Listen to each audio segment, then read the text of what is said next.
Imagina o cenário. É domingo, 11h30 da noite. E o silêncio absoluto do fim de semana é repentinamente rasgado por aquele alerta que é, tipo, o pior possível no mundo corporativo. Nossa, o apagão total. É o verdadeiro pesadelo sistêmico. Exato.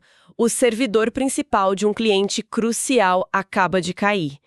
Para qualquer pessoa que nos ouve que já passou perto de um departamento de tecnologia ou de atendimento ao cliente, olha, só de mencionar esse horário já dá um frio na espinha imediato. Dá mesmo. Porque é quando a infraestrutura invisível que sustenta os negócios modernos decide colapsar no momento de maior vulnerabilidade, né? A madrugada. É o tipo de crise que não respeita fuso horário. E na nossa imersão de hoje, a gente não vai ficar investigando cabo solto ou superaquecimento, nada disso. O hardware é só o palco da história. Uhum. O drama real acontece mesmo no comportamento humano. E na forma como a gente se apoia cegamente na tecnologia quando o pânico se instala. Pois é. Os documentos que nós temos hoje trazem um estudo de caso super revelador, focado na equipe de um gestor chamado Greg James. É uma operação dividida entre 2 continentes, sabe? Uma equipe na Índia e outra nos Estados Unidos. Sim, e o que começa como uma tela preta no monitor se transforma muito rapidamente numa cascata impressionante de falhas operacionais e de comunicação. O que nos leva à nossa missão nesta imersão. A gente quer dissecar essa cronologia de desastres para identificar 2 erros cruciais que essa equipe cometeu. E mais do que isso, entender exatamente como o uso, ou, vamos ser sinceros, o uso completamente equivocado das ferramentas digitais contribuiu ativamente para cavar esse buraco. Perfeito. Para entender como a tecnologia falhou, a gente precisa voltar para o minuto 1 da crise. Então, o servidor cai às 23h30. O cliente, que compreensivelmente está em pânico, liga para a empresa pedindo socorro. E quem atende essa ligação é a equipe da Índia, certo? Exatamente. A equipe da Índia atende e a primeira reação deles, lógica e humana, é tentar ligar imediatamente para a equipe dos Estados Unidos para escalar o problema. O telefone toca mais uma vez. E ninguém atende. O que, considerando o fuso horário americano, num domingo à noite, até faz sentido. O fator humano falhou em estar lá fisicamente. Sim. E sem contato por telefone, a equipe da Índia recorre ao processo padrão. Eles vão lá e abrem um chamado no sistema, o famoso support ticket. O reflexo condicionado do mundo corporativo moderno, né? Quando a via direta falha, a gente corre para a burocracia digital. Só que o problema é que a arquitetura do sistema desmorona justamente na hora em que ela deveria ser a rede de segurança. Aquele ticket de suporte que carregava o peso de um servidor completamente inoperante não foi para a fila de resposta de emergência. Ah, o roteamento. Isso. A ferramenta de roteamento pegou o ticket e jogou diretamente para o departamento de gestão de contas, o account management. É um erro brutal.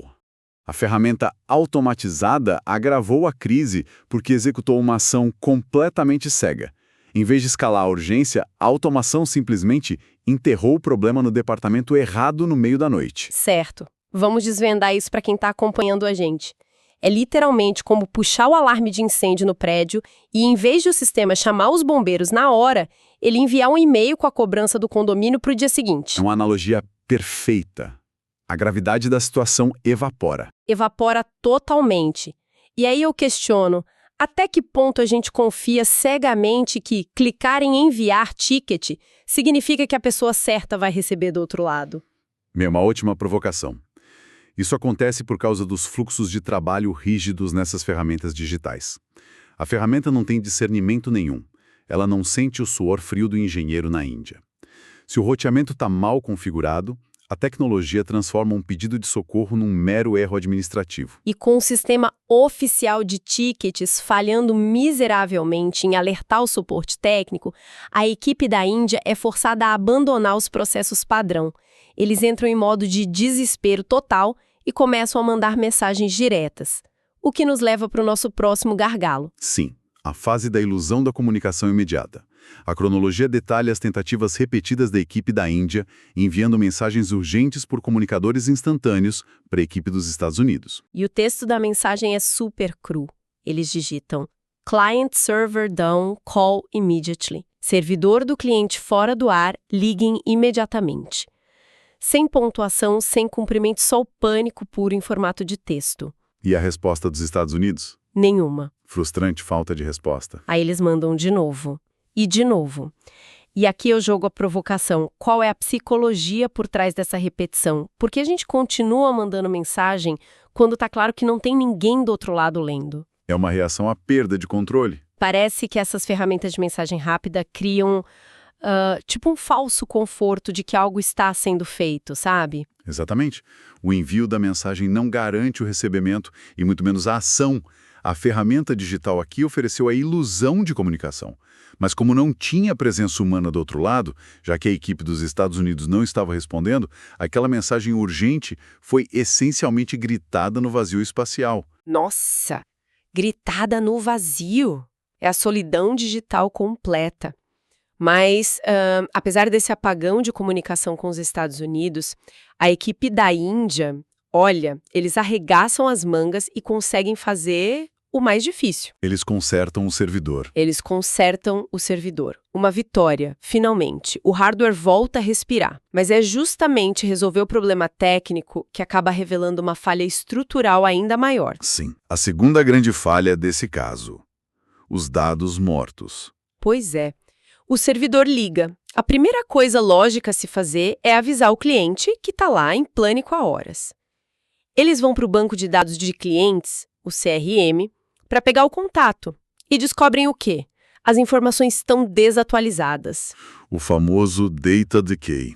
A deterioração dos dados. Eles não conseguem falar com o cliente de jeito nenhum, o número não funciona, a pessoa de contato não está mais lá.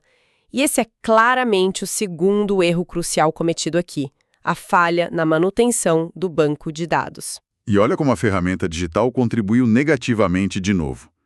Uma ferramenta de armazenamento, por mais cara que seja, não tem valor nenhum se a informação dentro dela estiver morta. A tecnologia deu à equipe a falsa confiança de que os contatos estariam ali, bonitinhos, quando fossem necessários. Aqui é onde a coisa fica realmente interessante. Olha isso, eles consertaram o motor do avião em pleno voo, mas perderam o rádio. Ter um banco de dados desatualizado é como ter um cofre ultra seguro, com senhas e portas de aço, onde você guardou dinheiro falso. A ferramenta funciona perfeitamente, mas o conteúdo é inútil. Incrível essa imagem do cofre, porque conecta com um panorama geral de como tratamos a informação. Esse erro não foi de programação do software, foi um erro de processo humano. A equipe não alimentou a ferramenta digital corretamente, e com isso, eles transformaram a solução, que deveria ser o banco de dados, em um obstáculo intransponível bem no meio da crise. O obstáculo que deixa eles presos. Presos com o servidor funcionando perfeitamente, mas sem conseguir avisar o cliente que paga a conta. Eles se veem numa situação quase kafkiana. É surreal. E isso culmina no último apelo digital que ilustra perfeitamente o caos dessa noite. O beco sem saída digital. A cronologia mostra um e-mail final da equipe da Índia para os Estados Unidos, com o título dizendo que eles estão out of options, sem opções. Eles relatam que o servidor foi reiniciado, que eles precisam desesperadamente falar com o cliente e que estão aguardando em uma ponte de conferência telefônica, a Conference Bridge. E o cliente não entrou na linha. Não entrou. O tom surreal da situação é muito forte aqui. Imagina a cena, a equipe da Índia, de madrugada, exausta, parada numa sala de conferência virtual, talvez até ouvindo aquela musiquinha de espera padrão, aguardando um cliente que sequer sabe que o problema foi resolvido, porque o banco de dados falhou em fornecer o número de telefone correto. Eles construíram uma ponte para lugar nenhum. É de uma ironia brutal e sintetiza bem a nossa análise. Pensa bem, várias ferramentas digitais foram utilizadas nesta crise. Tivemos telefones, o sistema automatizado de tickets, mensagens urgentes, bancos de dados complexos, e-mails e, por fim, pontos de conferência. Um arsenal inteiro. Sim, e todas, absolutamente todas, falharam no seu propósito central, que é conectar humanos. Em vez disso, essas ferramentas criaram silos isolados de informação. A conectividade gerou isolamento. Caramba! E isso nos traz para o resumo das nossas conclusões. Se a gente olhar para o desafio inicial da nossa imersão de hoje, a resposta agora é cristalina. Os dois erros cruciais cometidos pela equipe do Greg James foram, primeiro, o mau roteamento no sistema de tickets de suporte. Que acabou indo para a gestão de contas no meio da noite, em vez de ir para a equipe de emergência. Isso. E o segundo erro foi a falha tremenda em manter os contatos atualizados no banco de dados.